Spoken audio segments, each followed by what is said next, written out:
for GamesBeat at VentureBeat, and I'm happy to be here with Chris Hewish, president of Xsolla. Good to talk to you again, Chris. And, likewise, Dean. Great to see you.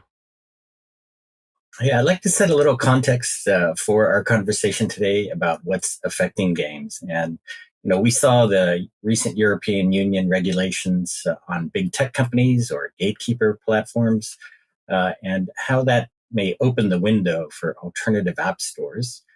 We have also witnessed the tightening up of business as we move into a possible recession here.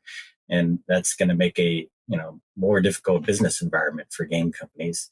Inflation is high, the crypto winter has set in, and big tech companies have begun laying off people. Apple's privacy push is making targeted advertising harder, and Google is expected to follow suit. And so this is our context for talking about games today.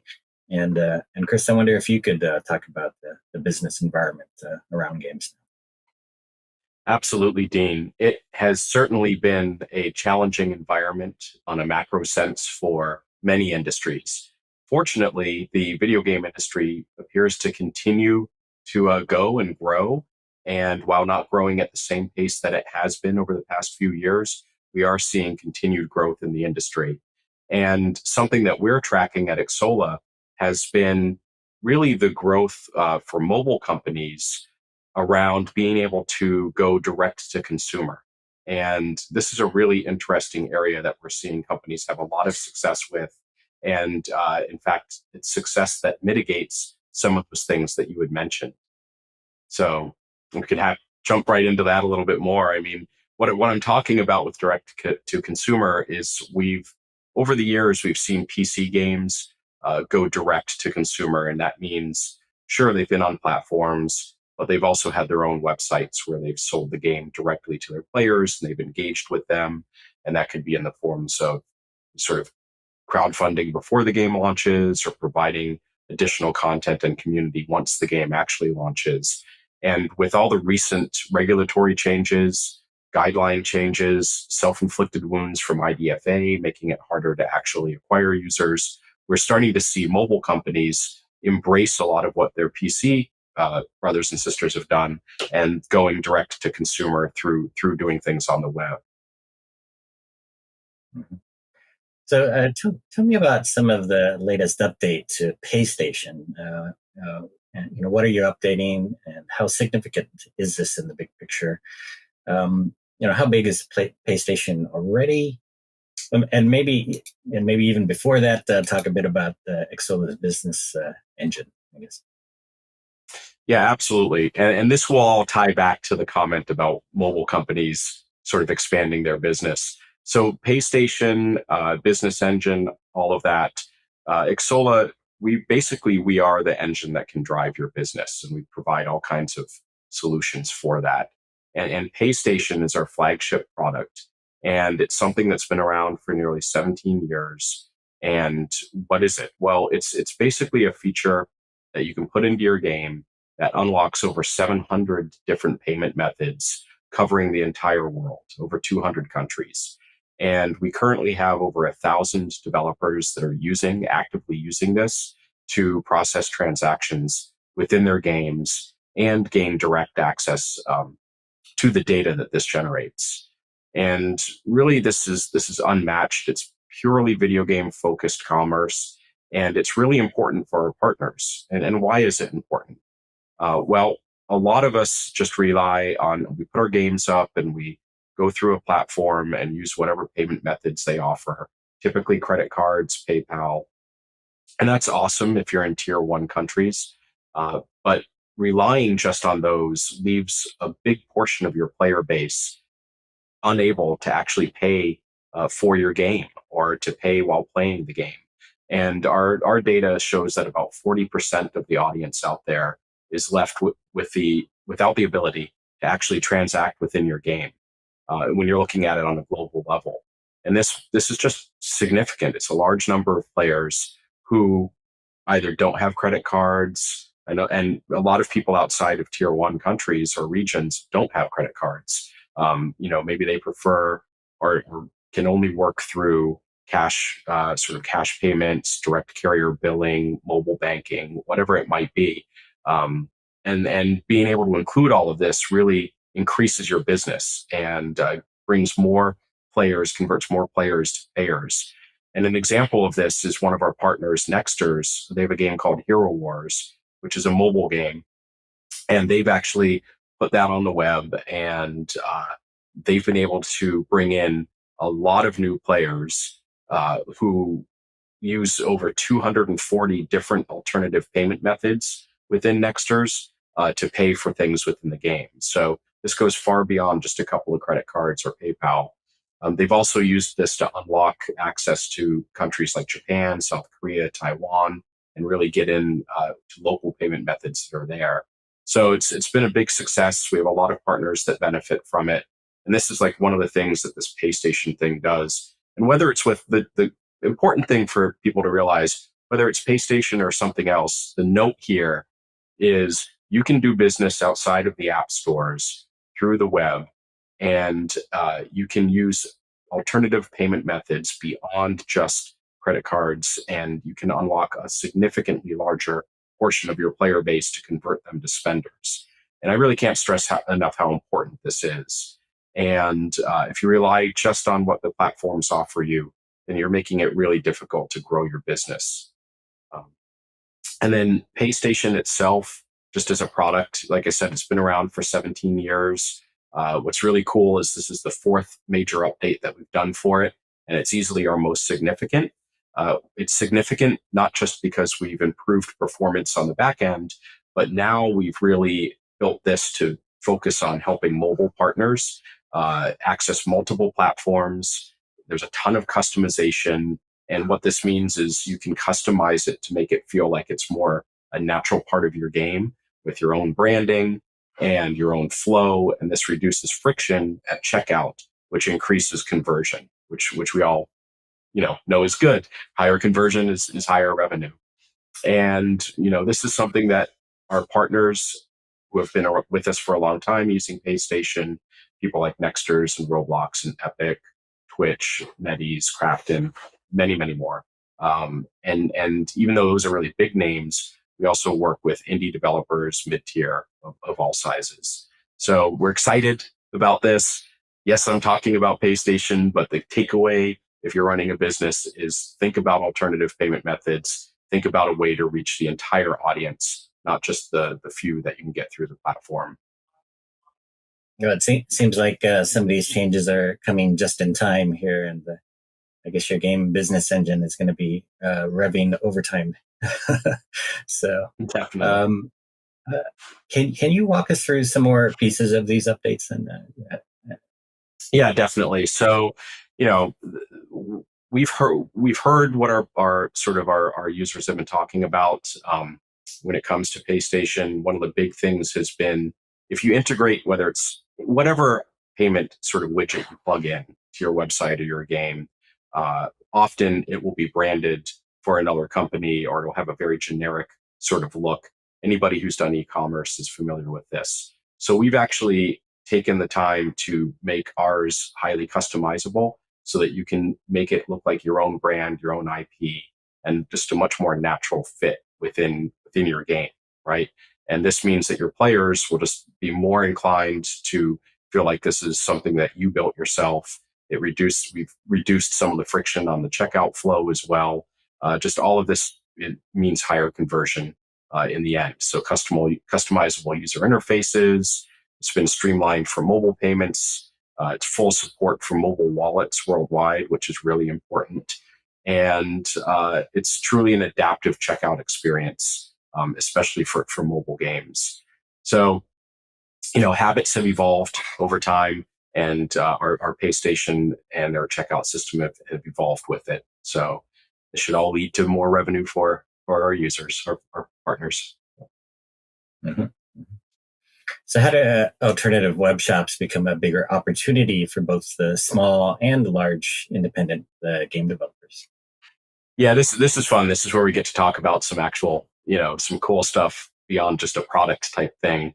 So we're seeing mobile companies out there have great success expanding beyond the App Store in a couple of different ways. One is by building their own web shops, and another way is by spinning up their own sort of client and putting their app out on to PC or web or browser, right?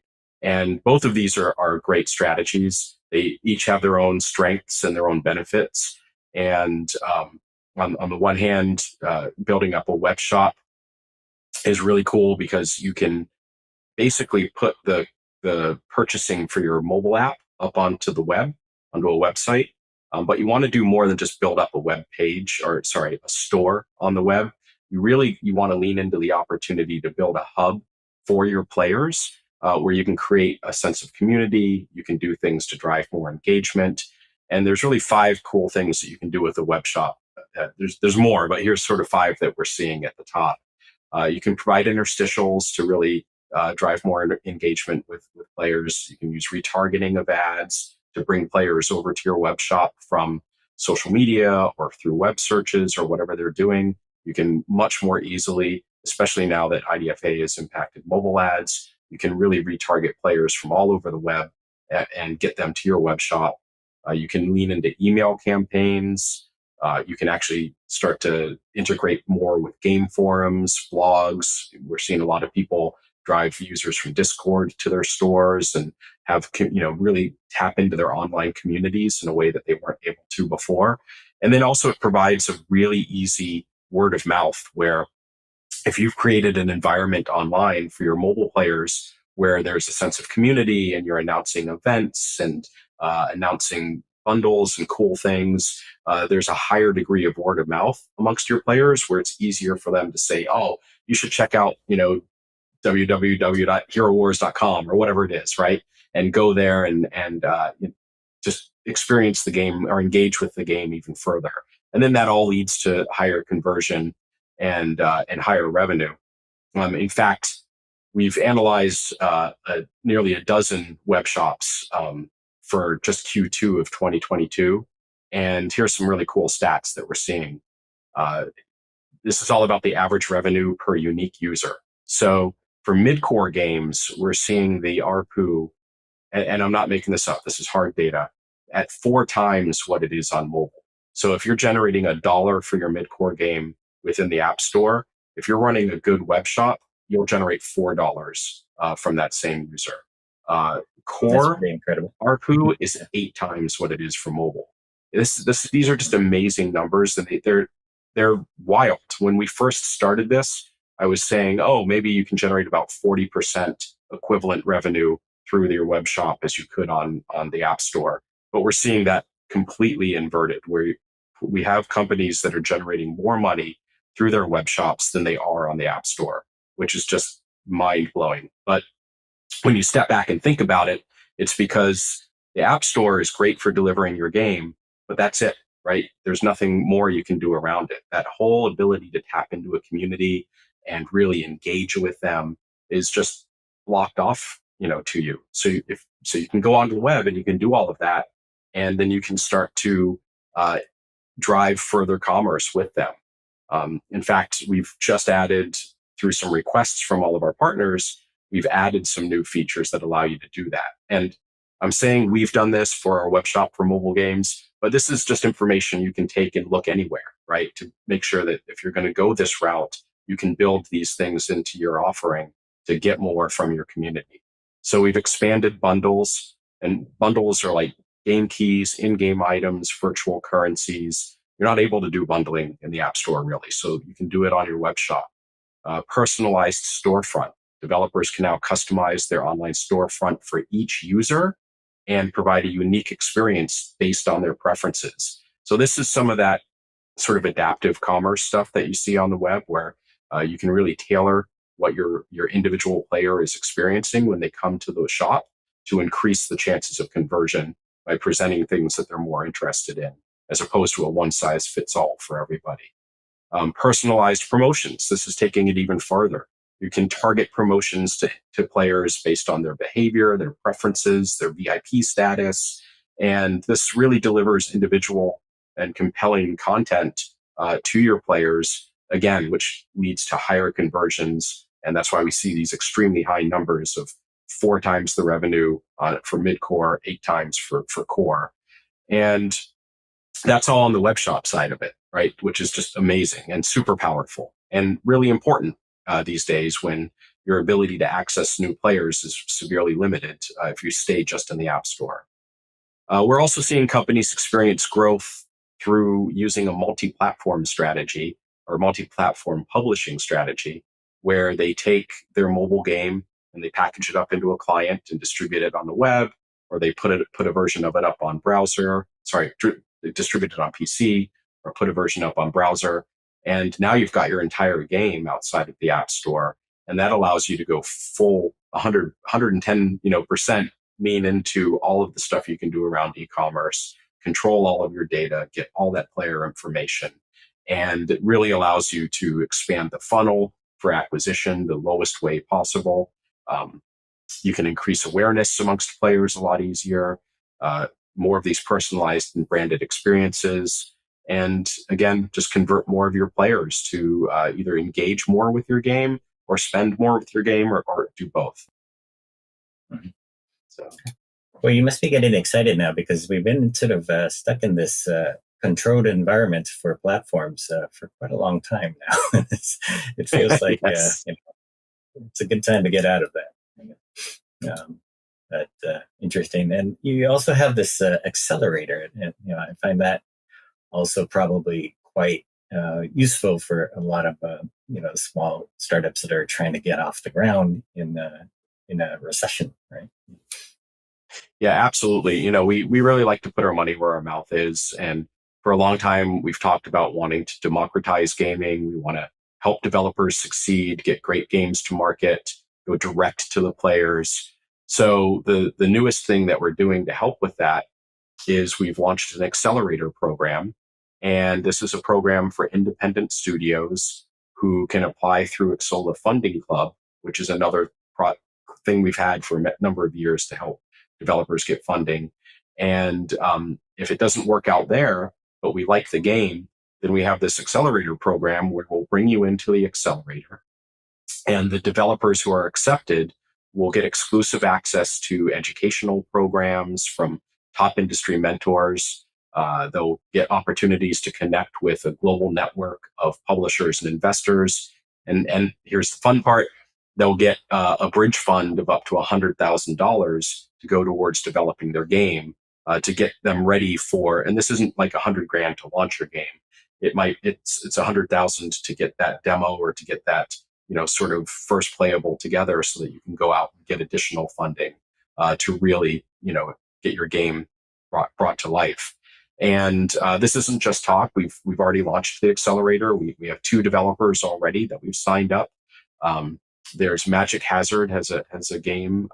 It's Memory Lost, and we have another developer, Ephemeral Cube, with a game called Project Teamy. And both of these are up on Steam. You can find them up there, at least their pages and some videos and cool stuff about them. And they're the first 2 developers to join the program. One's from the country of Georgia, the other's from the US. Super excited to have them on board and be helping these developers bring their games to life. And we've also signed an educational partner to help developers with courses and knowledge and all of that. We'll be announcing that fairly soon here, who that is. And then great organizations, DevGam, Dev2Dev, they're also involved and they're providing support to companies in the program. So super excited about it. There's no real cap on this. We have we're looking at it anywhere from maybe 10 to 20 developers a year, depending on what we see. But we're standing behind this and ready to support a whole new crop of developers and get their games to market. Well, it feels like we're in a bit of a crisis, but it's a good time to throw out a lifeline to game developers like this. So it's very interesting timing. I do wonder, what you advise companies to do, now that we're in this sort of state of affairs that we've talked about. Yeah, it's always tricky to advise companies, right? Especially when you're in the B2B solutions and product space. So while we talk about democratizing gaming and giving the tools to go direct to consumer, we do recognize that every game and every game maker is different. They have their own ideas of what works and what doesn't. So we're not going to tell people what to do, but we absolutely will provide guidance and advice based on what we are seeing work. And so there's a number of things that I would say I would advise people in this time to do. When it comes to our mobile partners, we're doing a lot of this advising, and really this is around evolving their businesses outside of the app store to go direct to consumer. It's a new business model with new challenges, and we have a lot of data and information that we don't necessarily share publicly, but we do share privately with our partners. So we have a whole set of sort of materials around. We have like a 20-page thing we're working on around best practices for web shops, and our great account management and business development team works closely with our partners to give them that advice and that guidance. Things like, hey, we have a lot of mobile partners that come to us and say, okay, we understand that getting on the web is beneficial. We can make more money. We don't know how we actually acquire users. It's like, okay, well, we've seen some best practices and we'll share those with you.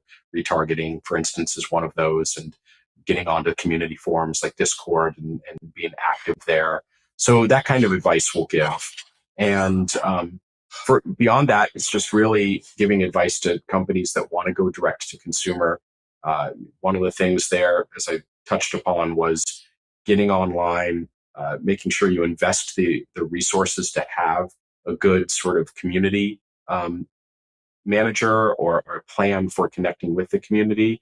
So getting out there, getting onto Discord, getting into game forums, and just letting people know that you're out there, and not just letting them know, but you've got a great game, you've got contact with your community, but then we also advise that you're doing things to engage them, the community, and engage them to bridge between your game and the community to drive them in. And that's a lot of what we're advising with PC and mobile developers on their web presence, is to make their website more than just a store or a landing page, but to really do things that are engaging with people when they get on there. So that's kind of that. Very good. Thank you very much. That's Chris Hewish, president of Xsolla, talking about the updates to PayStation and also what Xsolla can do with this game business engine. Thank you, Dean.